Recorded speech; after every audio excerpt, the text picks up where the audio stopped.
Paragraph 3. Jesus Christ was buried. 624. By the grace of God, Jesus tasted death for everyone. In his plan of salvation, God ordained that his Son should not only die for our sins, but should also taste death, experience the condition of death, the separation of his soul from his body between the time he expired on the cross and the time he was raised from the dead. The state of the dead, Christ, is the mystery of the tomb and the descent into hell.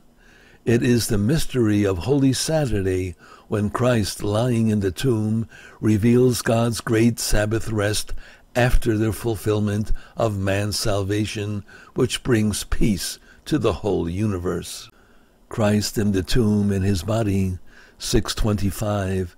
Christ's stay in the tomb constitutes the real link between his passible state before Easter and his glorious and risen state today.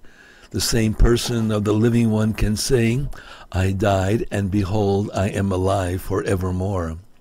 God the Son did not impede death from separating his soul from his body according to the necessary order of nature, but has reunited them to one another in the resurrection, so that he himself might be in his person the meeting point for death and life, by arresting in himself the decomposition of nature produced by death, and so becoming the source of reunion for the separated parts. 626. Since the author of life who was killed is the same living one who has risen, the divine person of the Son of God necessarily continued to possess his human soul and body, separated from each other by death.